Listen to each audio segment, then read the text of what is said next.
this time we'll call this meeting to order. I'd like to welcome everyone out that's with us here tonight and that's joining in to our monthly school board meeting. Could I get a motion for approval of the agenda tonight, please? Mr. Judkins, do I have a second? Second. Mr. Cope, any discussion on tonight's agenda? All in favor say aye. Aye. Any opposed? Motion carries. This time I'll ask everyone to stand for the Pledge of Allegiance. We'll be leading us in the pledge. I pledge Allegiance to the flag of the United States of America and to the republic for which it stands, one nation, under God, indivisible, with liberty and justice for all. Thank you. You may be seated. I trust you had a chance to look over tonight's consent agenda. This time I'll entertain a motion to accept tonight's consent agenda, please. So moved. Motion, Mr. Bennett. Do I have a second? Second. Second, Mr. Cope. Any discussion on tonight's consent agenda? All in favor say aye. Aye. Any opposed? Motion carries. Since there's no public comment, we'll move on to student advisory. All right, so we have one brave soul that has joined us tonight. So we're going to ask her to come up, and you have a copy of the advisory committee report, and we'll turn it over to her. Alrighty, so I'm Bethany Mayer. I'm your one brave soul. Yeah. Alrighty, so starting off with sports news at home this week, we have soccer, volleyball, and football JV for our games this week. We have the Pioneer Golf. Our girls placed, they won at their Keith Maxwell Invitational earlier this month. Our JROTC placed well in this past month at all of their Raider challenges. Our Pioneer Pride Band, they placed superior in all categories at their Sequatchie County festival, and at their Tree City Comp earlier, I believe it was Saturday, that they placed second overall. For homecoming, it'll be October 17th through the October 20th. Our homecoming this year is also senior night. We have our dress-up days during the week, and then we have homecoming classroom and hallway decorations. During the week also, we have our pep rally at the end of the week. And then we have our homecoming parade and dance, which theme is Friday Night Lights. We have our homecoming court listed in your packet. Our FFA is having their plant sale. And our Ag Day is October 6th, which is, I believe, in 2 weeks. Our Multicultural Club and our Black Student Union sponsor Teacher Appreciation. They sponsored it with cake and cards. Our youth leadership met for the first time on September 15th on our fair day. They were able to do many great activities. Our Interact sent school supplies to Venezuela for kids in need. We sent, I believe, 3 boxes, so that's awesome. Our ESL graduation will be tomorrow. In the past month, we sent over 80 seniors to go tour in TSU with our Air Scout counselors, and then we will be sending more seniors later this month to TAE. So, for our committee, for our meeting this last, I believe, Friday, we talked about the club schedule, which is where our clubs meet during advisory instead of meeting after school on their own times. We discussed whether it's working out or not, and we just kind of kicked out some kinks. Our flags, benches, picnic tables, and additional clocks and TVs have arrived so that we can really just create a better atmosphere in our school and just help out with a little bit of our problems, I guess. And then we also spoke about rekeying doors with Forbes to be used as hall passes instead of interrupting class time by teachers having to come and open the door and do all that. Yeah, that's pretty much it. Zeb Yes. Walters. Oh, yeah. So, Jalen, she was very happy to tell us about one of our maintenance people. He was a lawnmower, and she had broken, or her truck, maybe, ran out of gas right outside of the school. And then one of our maintenance people stopped, and his name was Zeb Loftus. He stopped, and he gave her a little bit of gas so she could go make her way down to the gas station so she could go fill up her tank. So we just wanted to say thank you to Zeb Loftus. Very good. Very good. Alrighty, that's the conclusion. Good work. Thank you. Any questions for? They'll be happy to know we are looking at changing those locks and hopefully we'll be able to do something about that very soon. There's a prototype on the door over here that we'll show you when the meeting's over with, that we're looking at hopefully being able to do in all classrooms throughout the district. And I would just say to Mr. Northcutt, please pass along that to Mr. Loftus, that he was recognized. And thank him for him going the extra mile. So, thank you. And back to you there, Mr. Chairman. Okay. On to recognitions, and I'll go back to you, Dr. Schwab. All right, we are recognizing a couple of folks tonight, and we're going to start with our classified employee of the month, Mr. David Vandergriff, and I'm going to ask Dr. Courtney Bennett. She's the one that nominated him and the staff of Warren Connect. If she would like to share, or she said she was going to paraphrase, but I'm going to give her what she wrote on Okay, that. that'll be fine. I did not bring my glasses as per usual, so I'm gonna give you a little synopsis.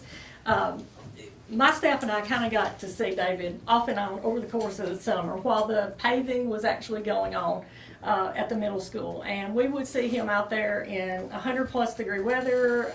It was either Sahara Desert hot or it was raining straight down. And so David was always out there making sure that everything was going really well, and he stayed on top of everything. And so we just saw him working so hard over the course of the summer that we wanted to do something to honor him and say thank you in a small way. And so recently we had a water leak, and he came up and he knew it before we knew it. And he said, hey, you know, you can't use your bathroom right now. You're out of water. Stay out of everything. You know, I'm going to be on it right now. I'm going to work on it. Get you guys up and running. And so he went to the annex, which is now part of the high school, and which the building below me, and he said, hey, you guys, you don't have water, you can't use the bathroom. But he took it upon himself to go to Miss Rice and work it out where the kids could go over there and use the bathroom if they needed to. And so that, to me, said, you know, that we get told so many times what leadership looks like. That's what leadership looks like. He took the reins by himself, and he did that and went out his way to make sure that the students came first. And literally, the guy was out there on his hands and knees dipping water out of our meter with a solo cup to get it emptied out, and he fixed it within like an hour. So, David, thank you so much. My staff and I just wanted to say we appreciate you. So, Our classified employee. I'd also like to say on that, it was a joint effort between Jason Barrett and Brandon Stockwell and Marlon Scott to get it back up to, it wasn't only myself. It was like a I team. said, true Even- leadership that's it, right right. there. True leadership. Doesn't, Yeah. there's no I in team, right now. Go ahead, David. I'm just going to let her hand you that. All right. Teacher's going to take a Is this picture okay here. time to get a picture? Absolutely. Just one upside down. Yeah. Let's look at Dietrich first. And then she'll come in and take a picture right behind her. Okay.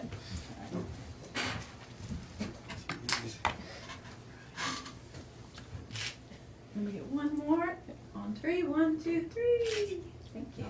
There you go. Thank you.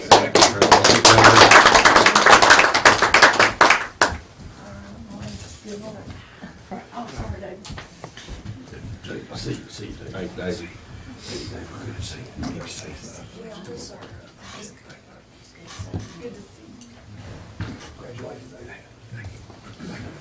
We're trying not to take it personal that they're leaving already, but.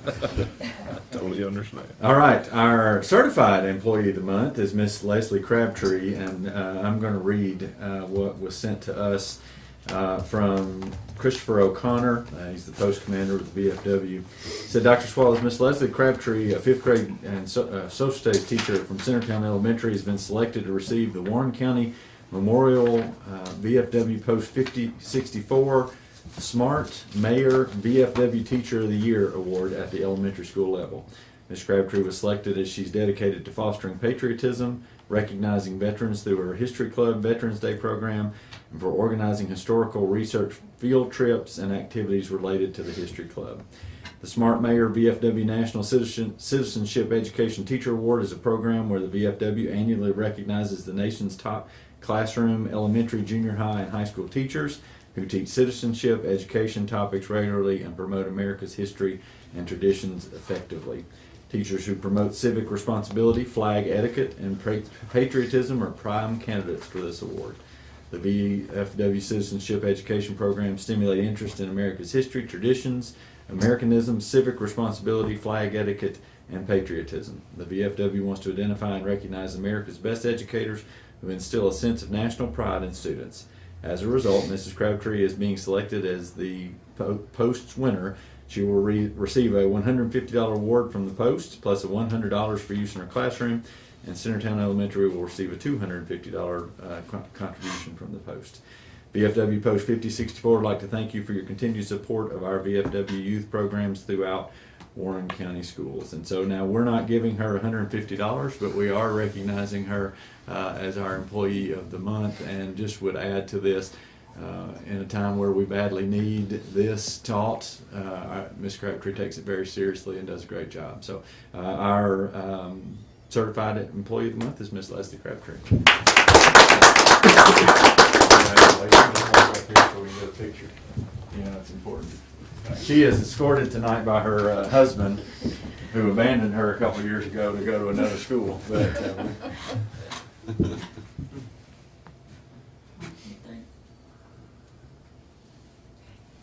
But I also know he's pretty proud of her too, because he's a social studies guy himself. And a veteran himself as well. That's right. All right. Congratulations. Great job. Thank you. All right, congratulations on both on those well-deserving recipients of those awards right there. Glad highlight of our meeting, in my opinion, to recognize our employees here. On the facilities and resources, let you and Dr. Swallows and Mr. Northcutt. David, you want to take off or you want me to do it? I will. Take off. You the man. Before I start, I would like to say something about David Vandergriff.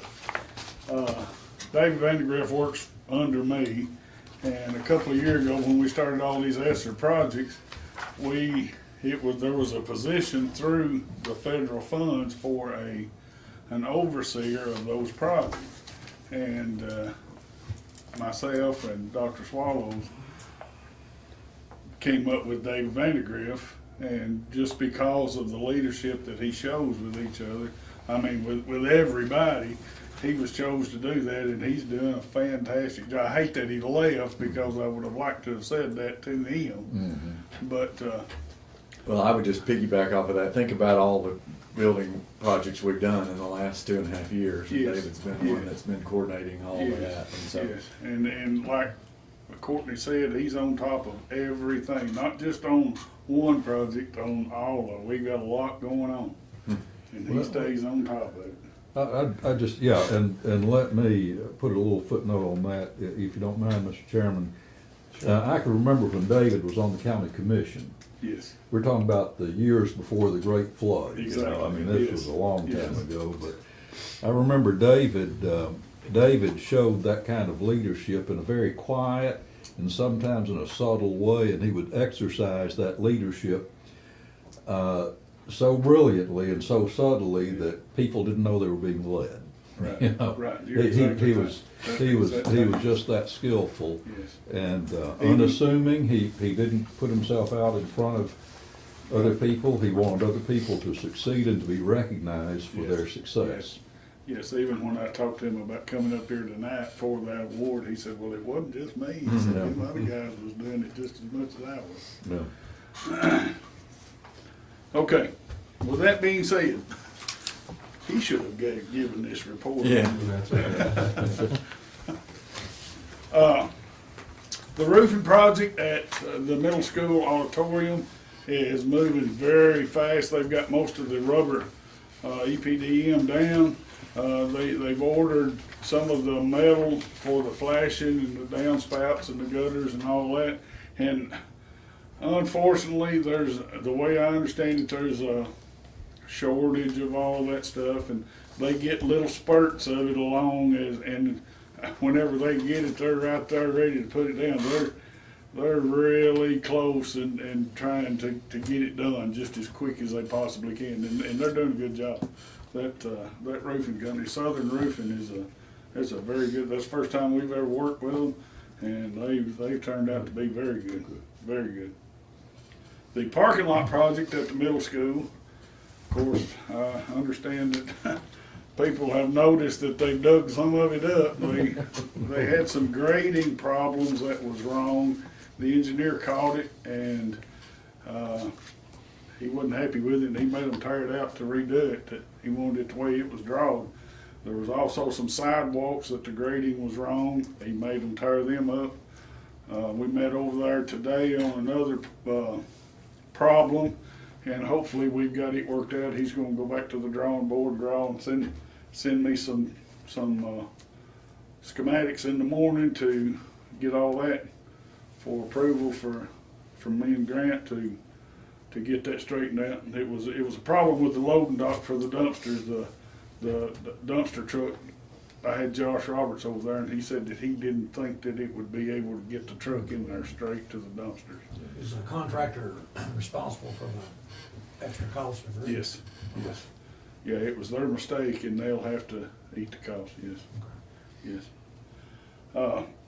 Also with that, they're expecting, I talked to the job foreman over there this afternoon, they're expecting to start paving Thursday.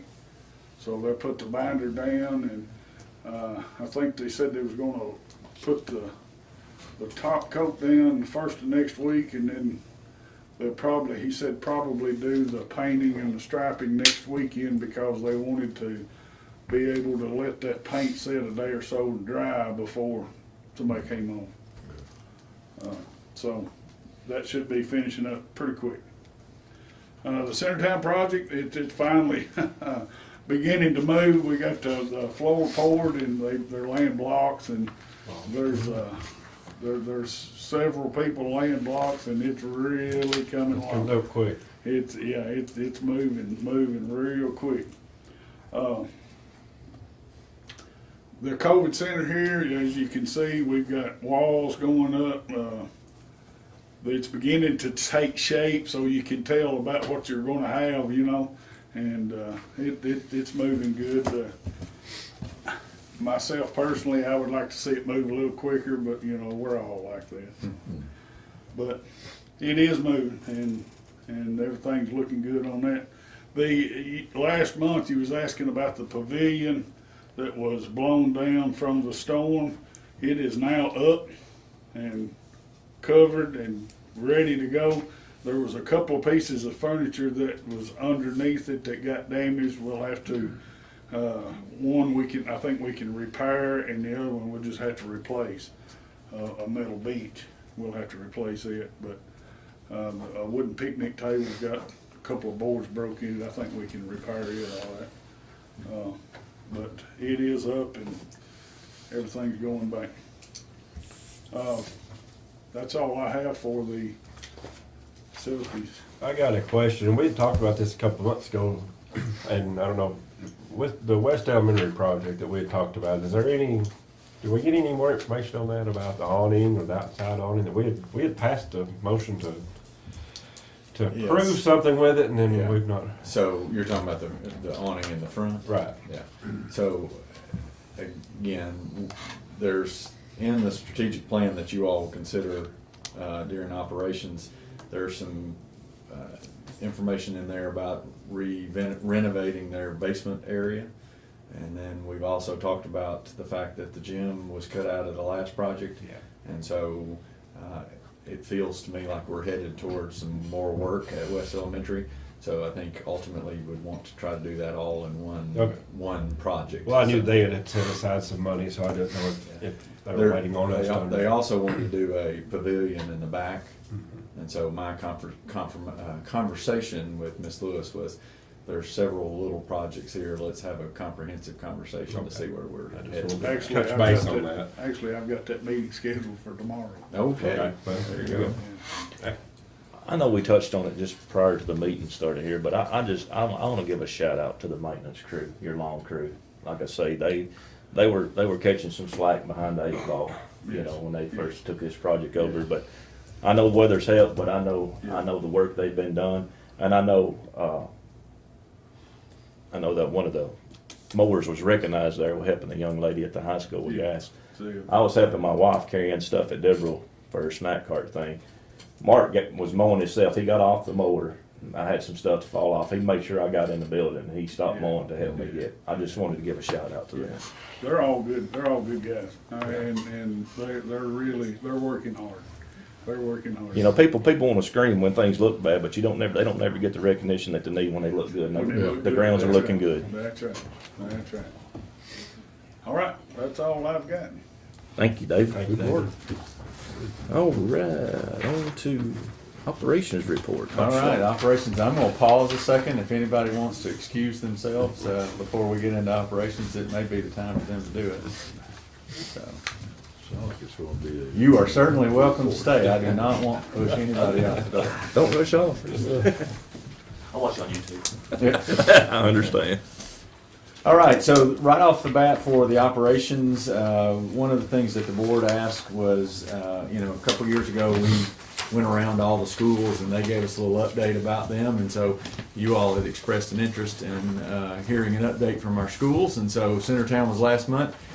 Bobby Ray is going to update you this month, and Miss Hillis is here with us. And so I'm going to let her talk to you. And I don't know if you want me to show the video first or you want to talk first. Why don't we show the video All first? right, we can do that. And you printed that for them? I did. Whoops, Well, that's I not have brought there we them. That's good.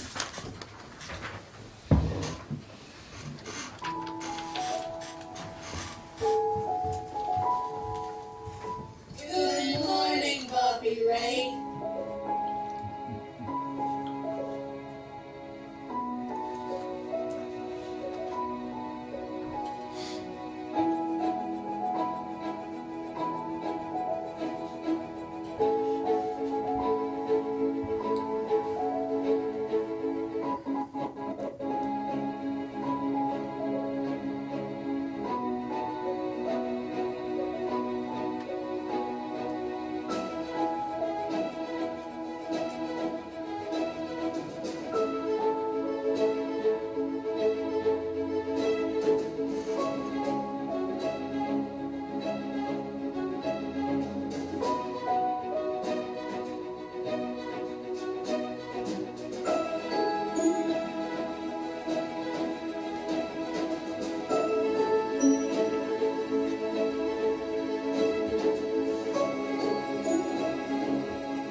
Attendance matters, you matter. Make it a great day night. The choice is yours.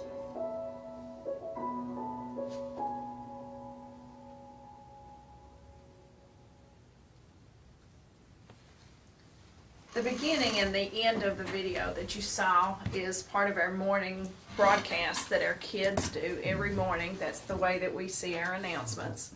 And Miss Sadie Newby and Caitlin McKay are in charge of that. And so that's a production that they put on every morning. It is fifth graders who try out at the beginning of the school year to be our anchorman. And so they do that every day. That changes daily according to the announcements and whatever is going on at school. They also do the pledge and those sorts of things. every morning, and then the teachers watch it at their convenience throughout the day. You saw some of the things that we've been doing at Bobby Ray just since school started, and then you have a list of things there. We choose to have a theme for each year, and so this year's theme is sports and teamwork. So all of our quotes and all of our t-shirts and things this year have to do with sports, and you'll see when you visit us that theme is carried over through everything. You saw pictures at the beginning where we really enjoy the first day that kids come to school.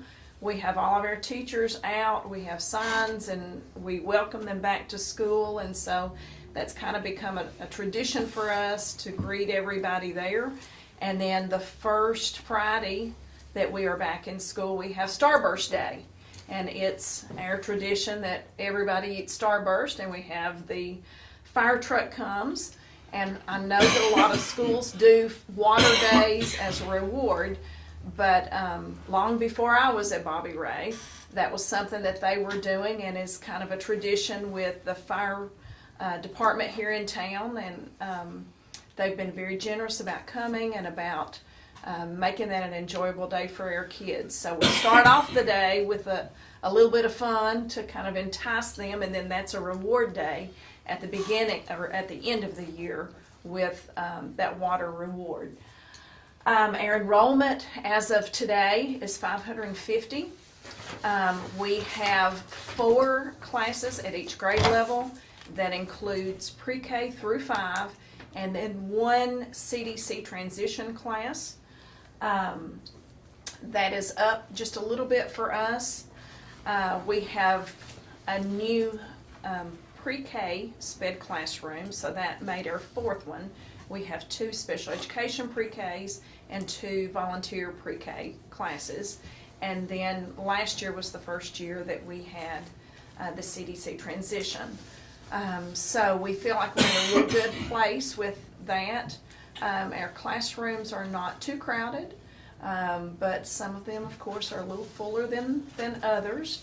So we're doing okay with that. Before you move on to that, Ms. Yes, Hill, sir. I just want to be clear, when we report those enrollment numbers, the pre-K numbers are not in those. So that's higher than what I would have reported to you last month, but the pre-K numbers are not in that 550 total. Doesn't mean that there are not those kids in the building. Those are enrollment. We just don't receive funding. And that brings lots of adults in the building too, because each one of those classrooms have a teacher, and they also have assistants in those classrooms.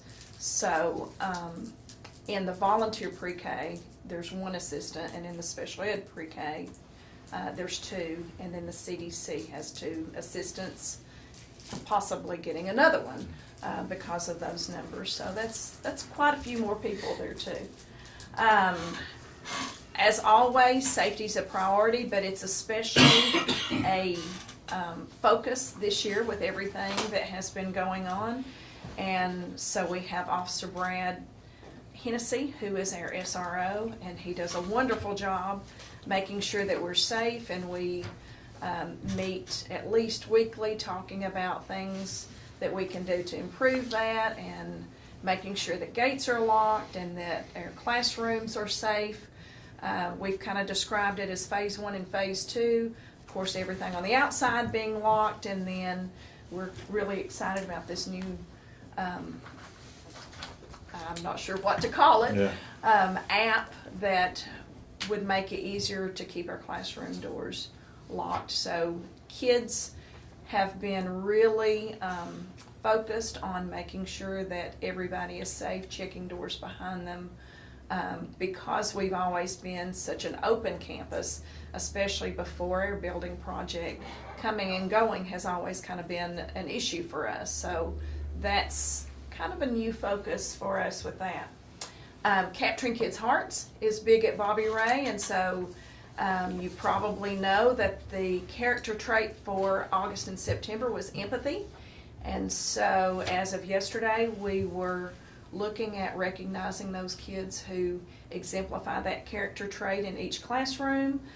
Jason McGowan, who's the person from Capturing Kids' Hearts, will be here Wednesday to help us kind of refocus with that, so we're looking forward to that. We had a great book fair in August. Miss Sadie always does a great job. You saw pictures at the end of the video of the Bobby Ray Marine Detachment, who I think, according to Mr. Tom Cantrell, we may be the only school in Tennessee that has that relationship with a detachment. And I just wanted to mention that we were extremely proud of them.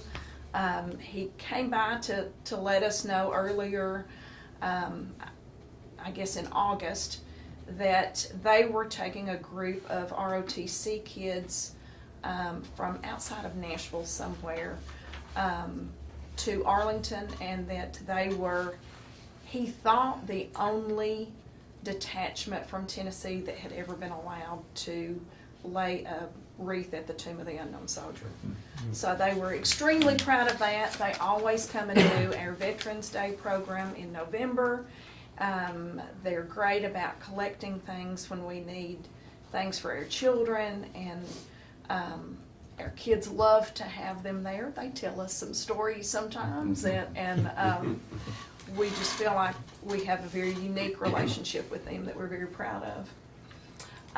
Grandparents' Day was a huge success. It had to happen over 3 days this year because we had such a response. So I know that's trying for Kelly and our cafeteria staff, but it's lots of fun for our kids to have grandparents come in. We have PLCs weekly, so every Tuesday we are in meetings looking at how we can improve our instruction. Of course, this year as a district, and then at Bobby Ray we're focusing on math, and so with trainings from that, we have a all-day training that'll be going on this coming Thursday, half a day for part of our math teachers and the other half for the other.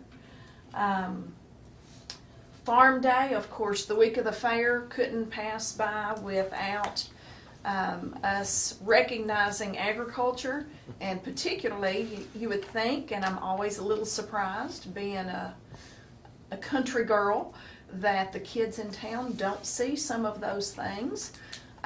So particularly our kids at Bobby Ray are thrilled. We had a cow, a horse, a chicken, a rabbit, lots of tractors, and lots of excited kids. And so that was Miss Danielle from the high school and the FFA that came and brought those.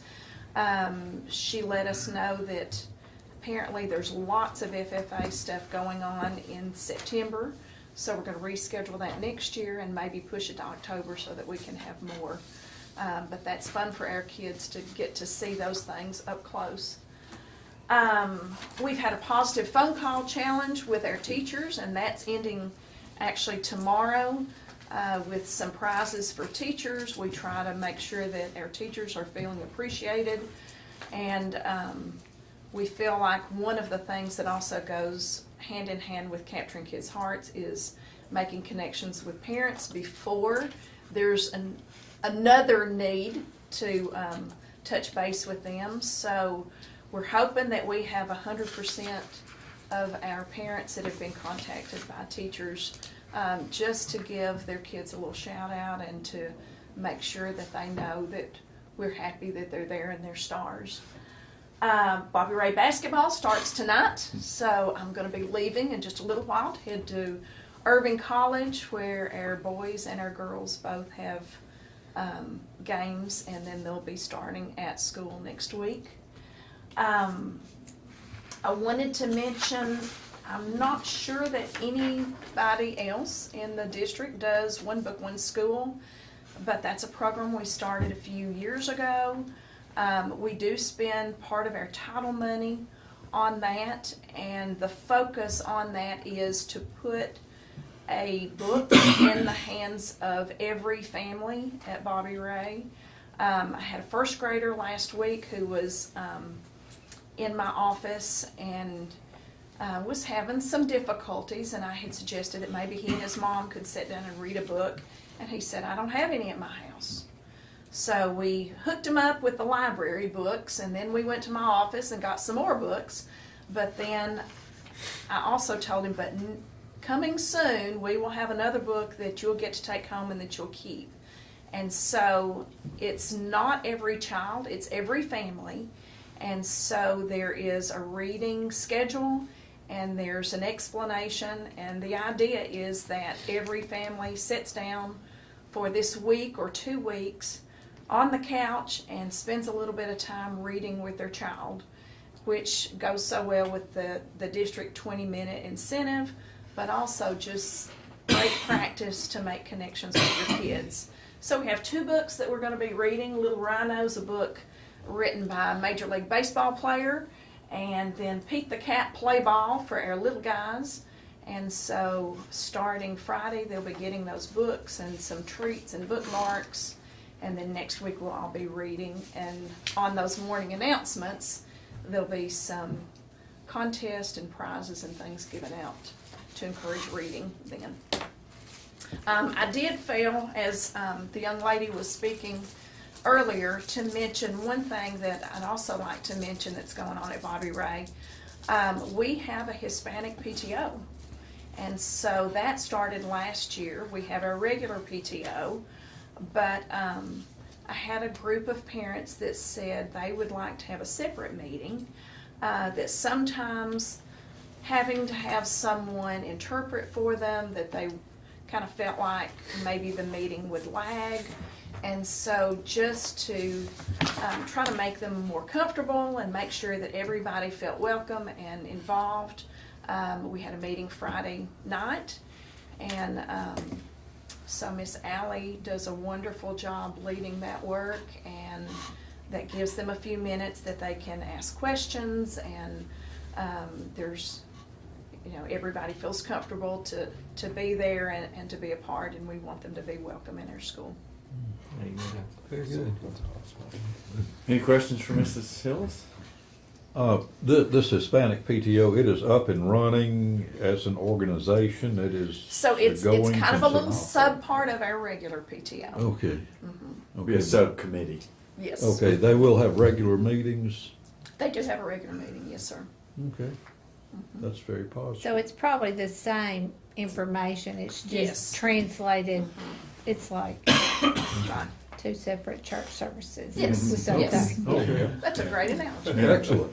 I think that's wonderful. That is- It's that is- because what we've experienced at Deborah, we've got a strong Hispanic population. Some of our biggest supporters are Hispanic. A lot of schools, man, most schools. I think that's a great Yeah. idea. I've noticed that Yeah. over the They're years. really very supportive of their school. And we have mentioned, you know, if they would love to come together, but at least for right now, that's their preference. So it's perfectly fine, you know. I enjoy getting to see them, and Well, The that's main good. thing is you're reaching out to them and they're getting involved. Yeah. I noticed when we, Dr. Swallows was leading the 3rd grade retention things at different schools, I noticed there was a large group of Hispanic parents there, so Yeah. it's very interesting. very involved with their children. Back in And we have 2 wonderful ESL teachers, so I think that is also a great plus there. I think it's interesting, I want to point out and applaud Mrs. Hillis for, you know, we get so caught up in the test scores and all the things that happen, but just think about all the things that she's highlighted for their students and their families and the community at large that Bobby Ray serves. And so you all know this, and I think the school people know this, but we certainly want the public to know that this is we are making connections far outside even the classroom by providing families with books that may not have those. And I know the backpack, that they give out lots of backpacks through Bobby Ray as well. So just want to recognize her and her staff, the great work that they do, and appreciate her being here to give that highlight. Any other questions for her? Well, I just have one question. I did notice with interest your remark about the student and the mother that you talked to that did not have a book in the home. What the Books from Birth program has been going on for decades in this community. What kind of impact are you seeing from Books from Birth or Dolly Parton's Imagination Library? What are they doing at? What are you seeing at Bobby Ray Elementary?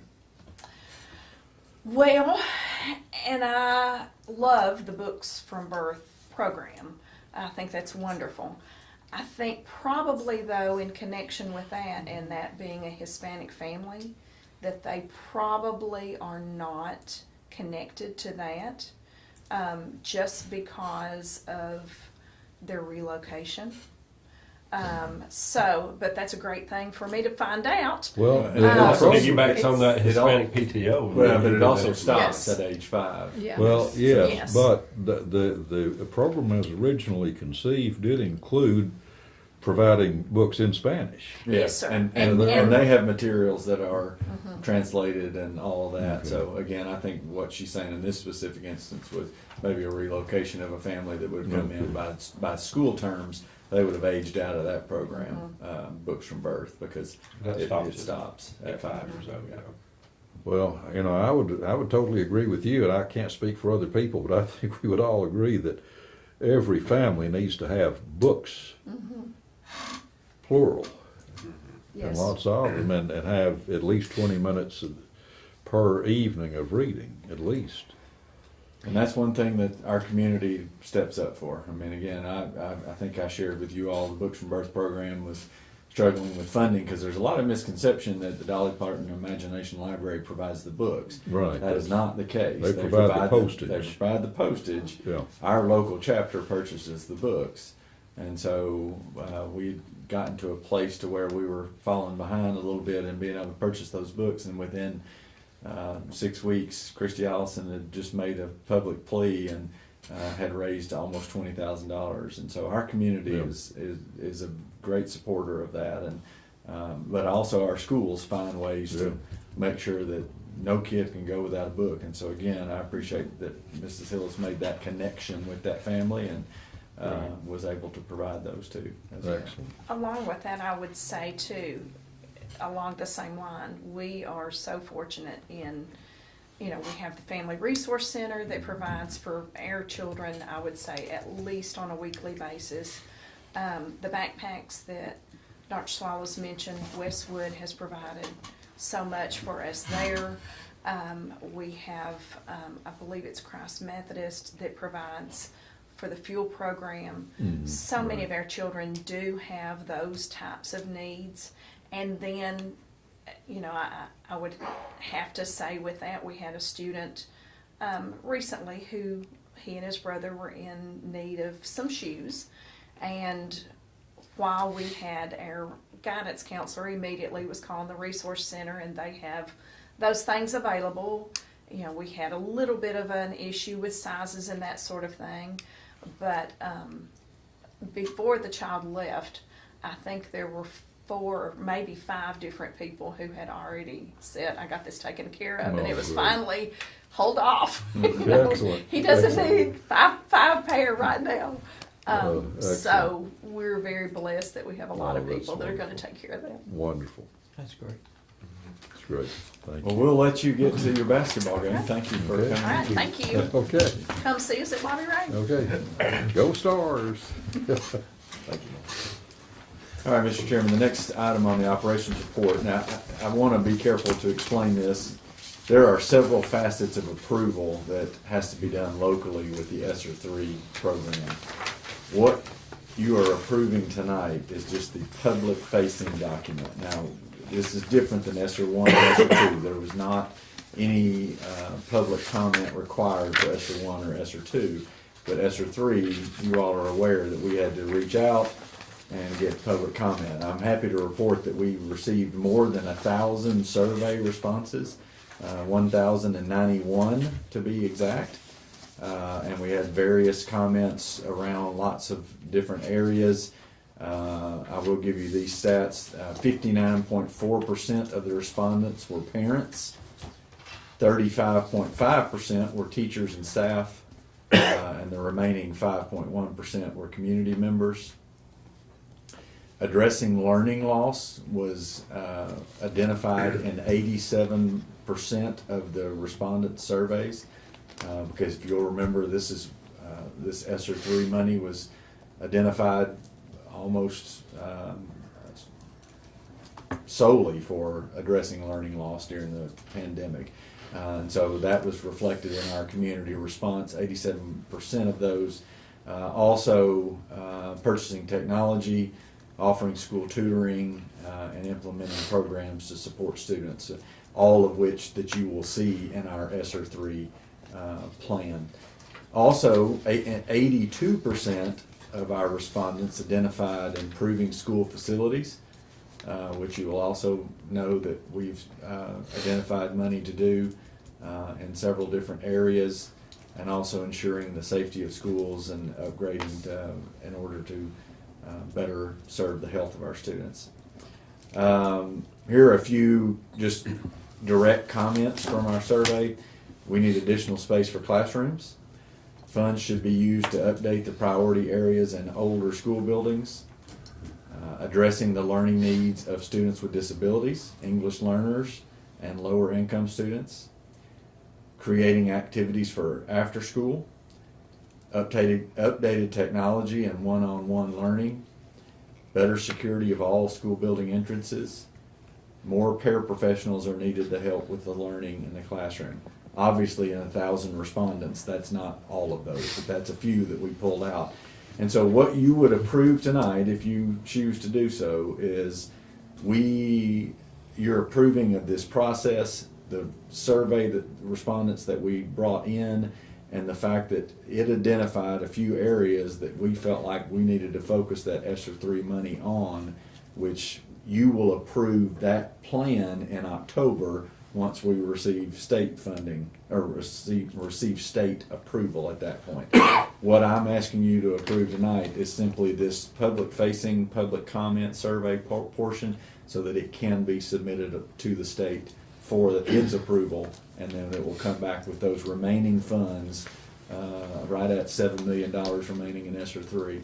Then you would approve that again in October. So I'll submit that to you all for your approval or not approval. Mr. Chairman, we don't want to miss out on $7.7 million, so I'm going to move for approval of the public-facing survey program for the ESSER 3 expenditure of funds. Okay, got a motion from Mr. Zetman for approval of this ESSER 3. Do I have a second? Second, Mr. Judkins. Any discussion on this ESSER 3? All in favor say aye. Aye. Any opposed? Motion carries. All right, thank you. Next item on our agenda, if you'll remember, again, we did some work last year to try to provide a calendar or an outline of these things that we would approve at different board meetings. The first one on the September agenda is the maintenance 5-year strategic plan. You have a copy of that in front of you. I will just reference that, and will not spend a whole lot of time talking through that. I don't want to read it to you.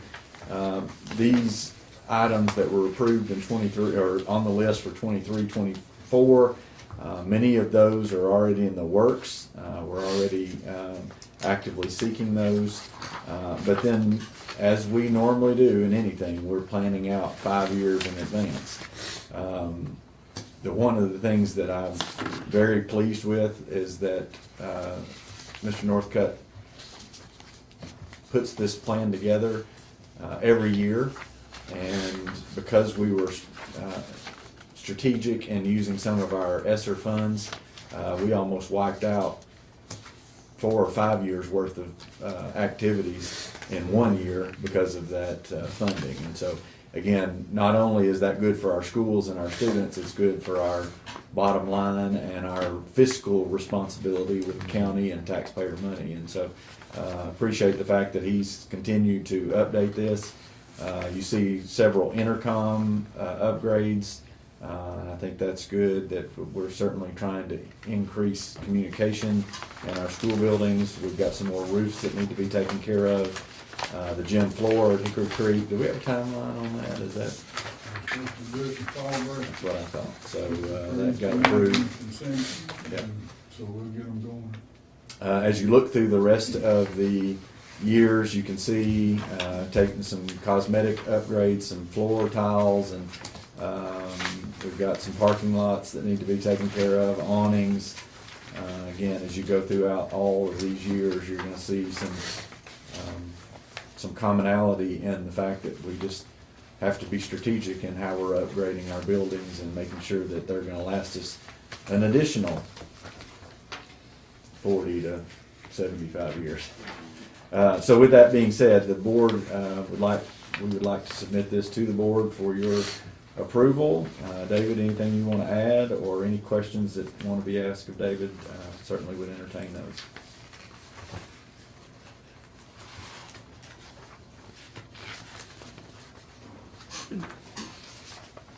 You waiting for David? David, you want to I don't update? have anything.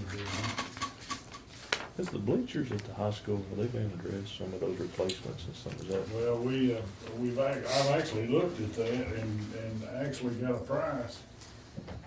They're expensive. I mean, nothing cheaper. We're going to have to address those because Right. the last couple of times that the inspector has come, he has said they're still operational, but we need to be looking for that in the future. We keep piecing them together. Well, some set over there behind the scores table, I see them prop them up with sticks and everything else. Well, you would know, of course, most of you've been over there and seen. I mean, they're big, they're long, they go a long way, and so again, the engineer. Correct me if I'm wrong. The engineer signed up on it. It's not a safety concern, Right, yeah. but they're just. Again, I make the joke that they still call it the new high school. I mean, it's 30 years old. Those bleachers have been there for 30 years, so it's time for us to look at some replacements there. Well, that being said, Mr. Chairman, I would make a recommendation that we accept this 5-year strategic maintenance plan presented by Mr. Northcutt. Thank you, Mr. Bennett. We have a motion. Do we have a second? I'll second that. Second, Mr. Cope. Any discussion on this? Okay, now, of course, this addresses maintenance projects, but I guess, and you indicated, Dr. Swallows, that we're gonna talk about the West Elementary gym as a separate item. So I think ultimately that's going to have to be a capital project of some sort, and so this is just for what's typically been a $900,000 maintenance budget each year, and so David is outlining his maintenance priorities for each year with that $900,000. Now those will ebb and flow. We'll get to the end of the school year at some point. Some things don't cost as much as we've estimated, and we're able to kick those off a little bit sooner, or some get pushed back. And so it's always a working order, but these would be the things that we'd be trying to get taken care of. Just as I said, some of those roofing projects we had at Urban College and Bobby Ray were 3 or 4 years down the road, but because we were able to use some of our ESSER funds, we were able to get those taken care of prior And to too, that. when I first took over, after Donnie had left, that middle school, that old building, you know, it was laid out in the strategic plan as phases. There was like 4 or 5 different phases, and with you know, thankfully for the ESSER money, we was able to get that all at one time, which that covered a big part of it. Big part. Any other? Well, I mean, I think maybe the school community should understand when we talk about this strategic plan and we're addressing maintenance issues, sometimes maintenance is more than just repairing existing facilities, because there are actually construction projects in this. All of this out of capital funds, the $900,000 you were talking about. Yes, sir. And maybe next year at budget time, maybe time to think about, it's been $900,000 for Several years. how many decades has it been? Long time. Been a long time. Prior to me. 900,000 doesn't get you what it used to get you. Exactly, yeah. Inflation has reduced that. Now, it used to be $900,000 was real money, but that's been diminished. But just so everybody understands that, because it's not in this is a maintenance plan, that West Elementary Gym is a real thing. But too, you know, as Bill probably knows, we had, prior to this, we had a 5-year strategic plan. But we knew we was gonna have about $15 million. And we really didn't know where we was gonna get it, because we were operating on the $900,000 every year. And when ESSER came along, it was a blessing, because it didn't really cost anybody anything. Any other comments, questions? All right, we'll vote. All in favor, say aye. Aye. Any opposed? Motion carries. All right, left the administrative report, policy 16.03. According to our policy, we're supposed to review that in August. I did not review that in August because we didn't have all the data returned. Unfortunately, we still don't have all the data returned in September, so I'm not going to review that once again, but I felt like this was the best place and time for me to update the board a little bit on what's going on and why that's happening. If you look at the bottom of, or number 10 on administrative report, it says, summary and explanation of how the school system fared on the report card distributed by the State Department of Education. So that has not happened yet. We're still waiting on a number of pieces of data. But if you'll remember, in 2016, the General Assembly passed TCA 49-1-228 that required the Department of Education to develop a school letter grading system. That was supposed to begin with the 2017-2018 school year, and has still not been implemented up until the 23-24 school year. However, with that being said, you all remember that there were a myriad of issues why that was not implemented immediately. We had tried to move to online testing. That did not go very well. We had testing issues. That was followed quickly by COVID in 2020. And so there was some relief around that. And so what happened was that the Department of Education has now said that in 2023-2024, schools will begin to receive A through F letter grades. That is actually slated for November the 4th. All right. And so just to give you a little bit of background of what that looks like, there is accountability that is required of each school. And each school will receive a letter grade, A through F, and it's made up of several different areas. K through 8 schools, 45% will be achievement, 35% will be growth, chronically out of school will be 10%, and English language proficiency assessment will be 10%. So those areas will all be graded based on school results. Again, I'll tell you, achievement's 45%, growth is 35%, chronically out of school is 10%. ELPA, or English Language Proficiency Assessment, you've probably heard the term WIDA. That's the ELPA exam, WIDA. We love, in our education, we love our acronyms. So ELPA is also 10%, okay? At the high school level, it gets even muddier. Achievement is 30%. Growth is 25%. Chronically out of school is 10%. ELPA is 10%. And if you do the math real quick, that's 75%. So the high school is held additionally accountable for a ready graduate number that's 20%. A ready graduate being a student that has either made a certain score on their ACT, they've completed certain number of early post-secondary opportunities, they've received an industry credential, so on and so forth. And then graduation rate is also 5%, so that would round that out for high schools. And I know you all are writing things down. I can provide all this to you if you are so inclined.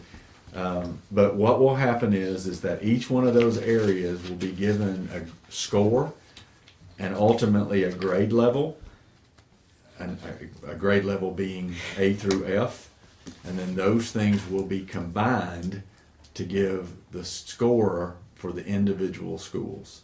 So theoretically, I'm going to use the term theoretically, on November the 5th, publicly those grades will be released to the public, and that's what the school report card will look like.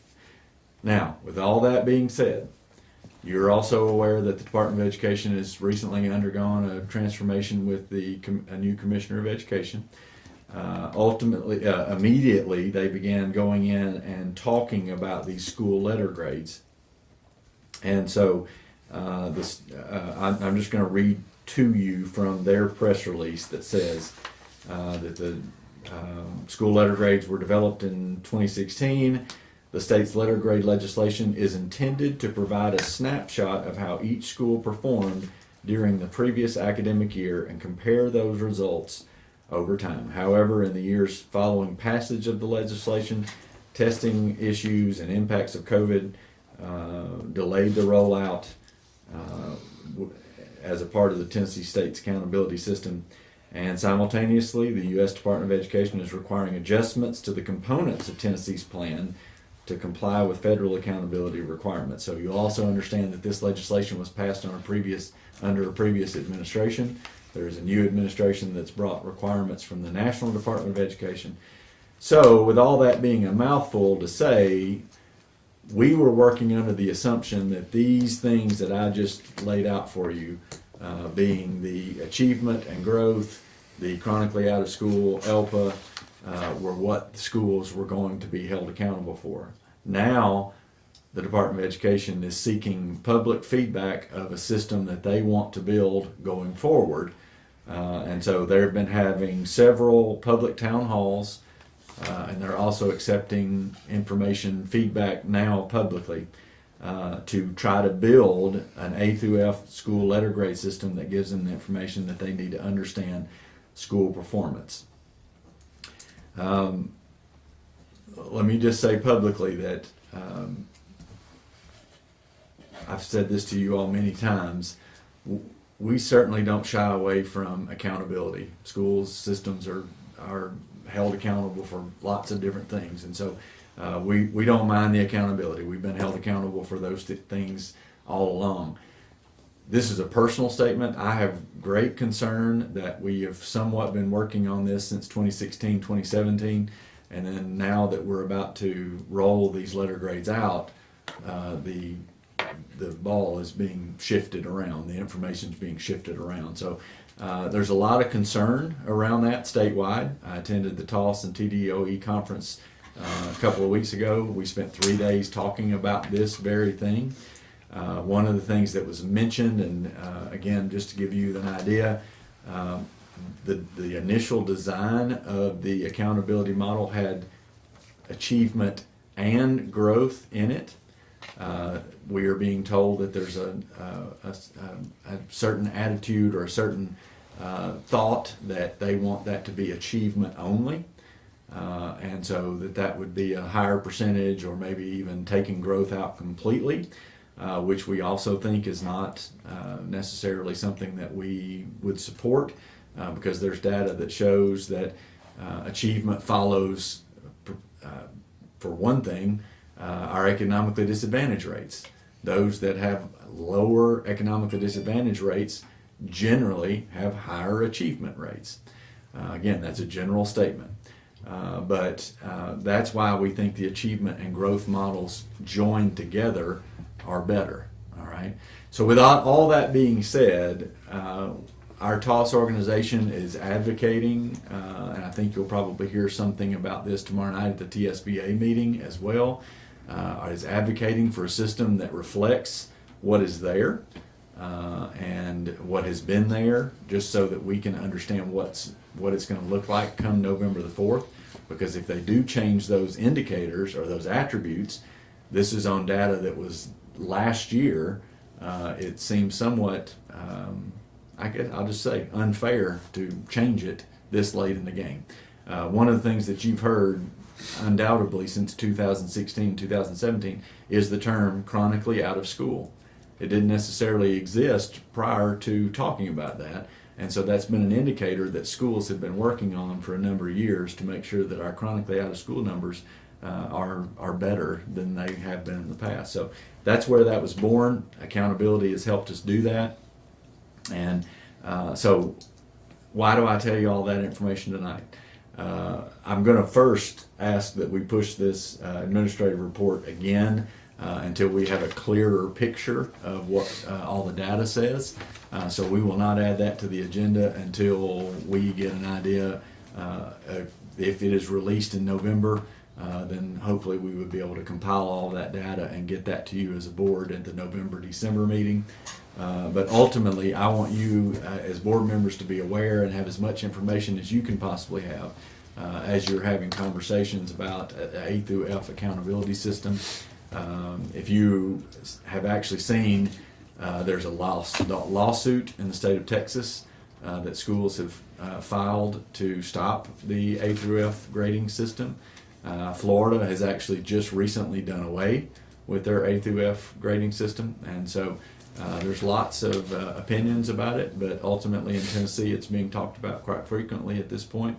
And so if you have questions or you get contacted by a legislator, would be happy to share any and all information that I can with you on that. So really there's nothing to approve tonight. I'm just bringing that information to you, and then would be happy to answer any questions you might have on it. Do we need to formally table this pending further study?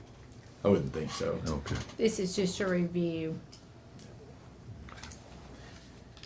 So if the State Department of Education rolls this out and it's on the ground November 4th or November 5th, that tells me that the model is pretty well set.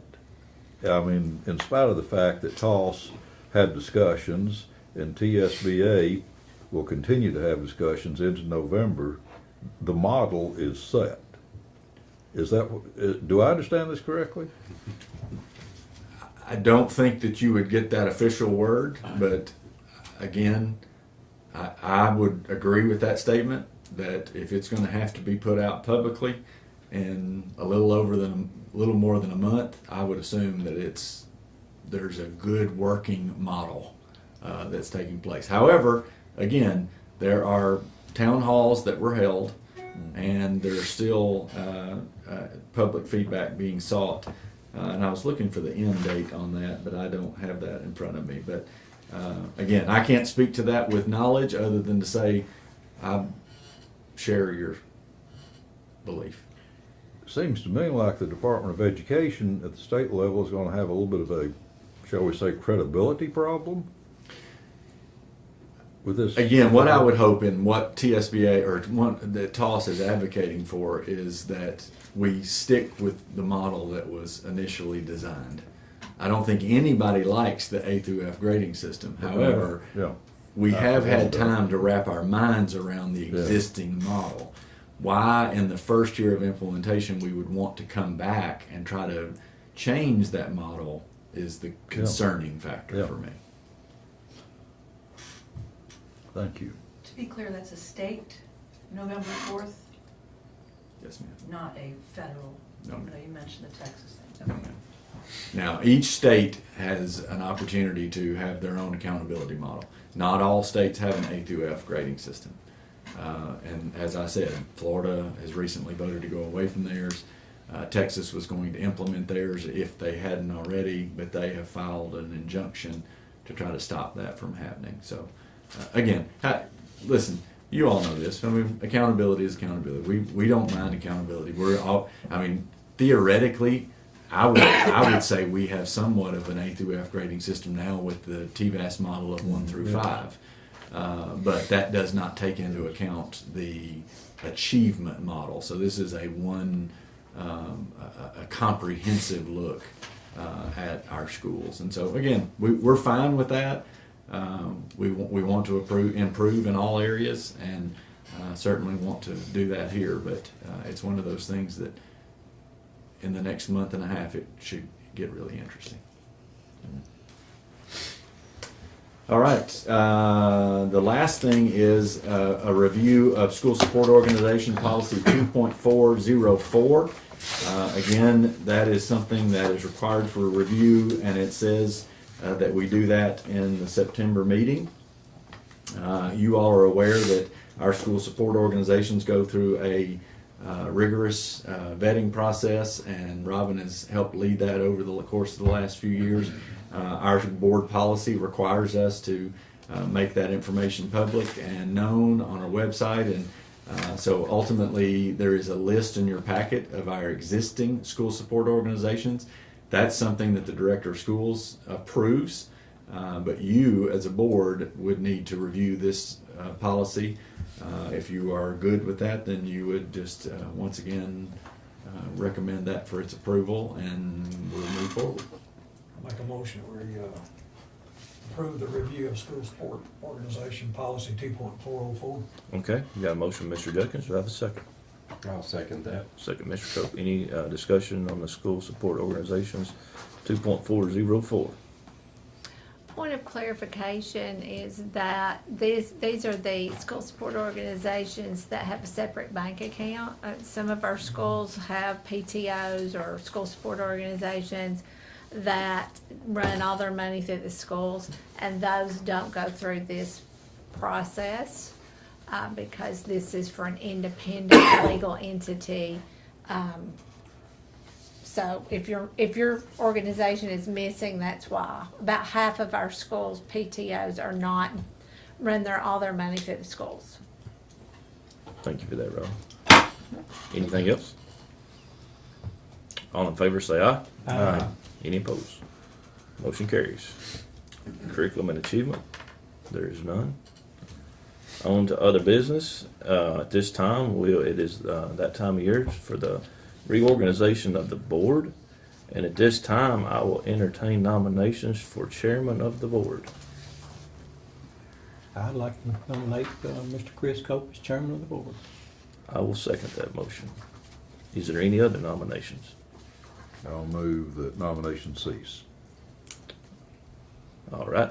Since there's no other nominations, I don't see no need for doing roll call. So all in favor, say aye. Aye.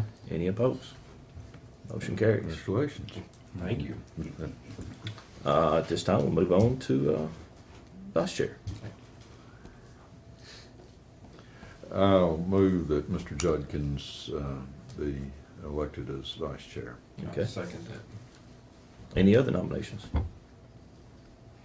Being none, no sense of doing a roll call on that either. All in favor, say aye. Aye. Any opposed? Simple enough. Congratulations, gentlemen. So, Mr. Chairman, just Yes, as sir. a part of board reorganization, there is a new state law that requires an ethics committee to be formed. We received information from It's here too. Emily Alexander pursuant to Public Chapter 37. The governing body of each county and school district in the state of Tennessee is required to notify the Tennessee Ethics Commission of the primary person responsible for administrating and enforcing the entity's ethical standards no later than January 1st, 2024. Further, pursuant to this same legislation, each entity is required to notify the commission of any change of information within 30 days. I won't read the whole thing to you, but this ultimately means that each school district has to provide some sort of ethics panel or an ethics commission. We believe it should be made up of board members, but it has to be made up of potentially 2 board members and 1 other person. Is that right? And it's actually here under other business, adopt board code of ethics. It's all in that 1.106. That's the code of ethics. This is the ethics committee, right? Well, It's all there together. it's here as a part of that. Yeah. It just says the board may create, but now they're asking us to do that. An ethics committee consisting of 3 members who will be appointed to 1-year terms by the board chair with confirmation by the board. At least 2 members of the committee shall be members of the board. And then they have to convene and elect a chair and secretary, and then that information has to be given, the chair has to be given to the ethics under the new law, so that they have that point of contact, and then there have to be files maintained and made public through the director of schools should there be meetings. So with that being said, you all as a board can take action on that tonight. You can wait. We do have until January 1st to submit that. But we wanted to bring that information before the board to let you consider either 1, adopting that ethics committee tonight, or if you would prefer to wait till the October meeting, then we can do it then. So that's up to you all for discussion. Mr. Chairman, I think since we've reorganized and we have new chair and vice chair, I think we should give Mr. Cope and Mr. Judkins some time to think about that if they want to go ahead I agree with that. and appoint a committee. My understanding, when I read this code of ethics and that ethics committee several weeks ago, that it would be appointed kind of on an ad hoc basis, or it could be a standing committee. But I think that the chair and vice chair should consider that and bring their recommendation in October. That would be my suggestion. I agree with that. Sounds good. Sounds good. So we will revisit this in October with you gentlemen's leadership on that.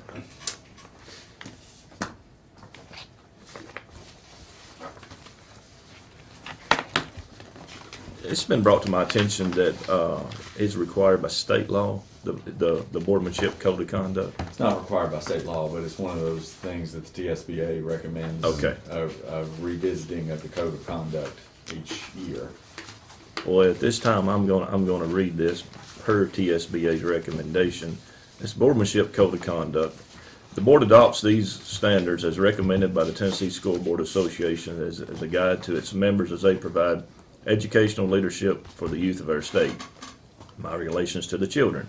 I will at all times think in terms of children first, always determining how my actions and decisions will affect the education and training of children. I will seek to provide equal educational opportunities for all children. My relations to my community. I will endeavor to appraise fairly both the present and future educational needs of the community and to support improvements as finances permit. I will represent at all times the entire school community and refuse to represent special interests or partisan politics. I will endeavor to keep the community informed about the progress and needs of the schools. I will represent the board and the school district to the public in such a way as to promote both interest and support. I will refer to other board members, staff, students, and the public with respect when using social media. My relations to teachers and personnel. I will support the employment of those best qualified to serve as employees and insist on a regular and impartial evaluation of all staff. I will support and protect personnel in performance of their duties. I will not criticize employees publicly, but will express any relevant concerns to the director of schools for investigation action if necessary. My relation with other board members. I will understand that the board makes decisions as a team and that individual board members may not commit the board to any action. I will respect the opinion of other members and will accept the principle of majority rule. I will work harmoniously with other board members without trying to dominate the board or neglect my share of the work. I will refuse to make promises as to how I will vote on a matter that will come before the board. I will make decisions only after a complete discussion of items at a board meeting. My relations with the director of schools. I will support the fully administrative authority as well as responsibility for the director of schools to properly discharge all professional duties. I will hold the directors of schools accountable for working with the staff and requiring them to work within the framework of policies set up by the board. I will understand that the board sets the standards for the school district through policy and that board members do not manage the district on a day-to-day basis. I will refer all complaints and concerns to the director of schools and abstain from individual counsel and action in regard to staff members. My relations to myself. I will uphold the integrity and independence of the position. I will become familiar with federal and state education laws and school board policies. I will educate myself about my duties and responsibilities and current educational issues by individual study and through participation in programs providing needed information. I will continually advocate for the goals of the district. I will vote and act partially for the good of the district. I will avoid conflicts of interest and I will refrain from using my position on the board for personal partisan gain. I will attend all board meetings and become informed concerning the issues to be considered at those meetings. I will model civility to students, employees, and all elements of the community by encouraging the free expression of opinion by all board members and engaging in respectful dialogue with fellow board members on matters being considered by the board. Thank you. That is board policy, and again, So you all have adopted that already, and it's always a good reminder to have that. Yep. Appreciate the chair reading that. I think that's a good idea. As it's suggested that it be read to the board meeting annually. Let Mr. Cope be reading that next year. Yeah. Give you something to look forward to there. Yeah. Anything else before we adjourn? Well, just one real quick question. Maybe I should have brought this up under the operations report. We had talked about the at the middle school, those hideous HVAC ducts stuck to the side of the auditorium. And I think you had mentioned the possibility of some decorative screen or some kind of aesthetic treatment. Yes. With the beautiful work that's already been done on the retro entrance. You'll never call it the real entrance. I'll never get you to call it the real entrance. Don't give that one up. I'm one of the old timers, but what about that? What are we doing about those? So those are scheduled to be covered once all work is complete. There will be something that, now, it will not go all the way up because that goes all the way up, but again, it will be covered with something much more attractive, much like what the dumpsters will be covered. Okay. It's exactly the same. Sort of a decorative It masonry screen. it was in the bid and the product was specified, so we have already. Oh, Is it okay. already there? It's actually been ordered, but it's not what you would think a screen. It's a metal panel. It's much more attractive. Yes. You'll like it, trust me. Well, good. Yeah. I It's very am attractive, really. comforted then. Thank you. Yes. That was a non-negotiable for me as well, so. Okay, thank you. Thank you, sir. Thank you, gentlemen. Everybody's on the same page here. Okay, good. Anything else? I would just like to thank Mr. Colwell for his service as the Yeah, chairperson, and we'll absolutely. have an opportunity to do that next time. And also Mr. Zeckman as providing, as serving as vice chair for this past year. So thank you, gentlemen. Happy to hand the responsibilities off to Mr. Judkins. I would likewise to Mr. Cope. Like I say, it's been a privilege and been an honor. Like I say, we look forward to continued progress of the Warren County Board of Education right here. And I know it'll be in good hands. So, anything else? Okay, get a motion to adjourn. Second that. All right. You all in favor say aye. Aye. You are adjourned. All right. Thank you all. Tomorrow night, if they give out any material. Okay, now we're at 23 minutes. Thanks for that reminder. Anybody that, we'd be happy to pick up. We'll meet here. I'll send a text out to the group.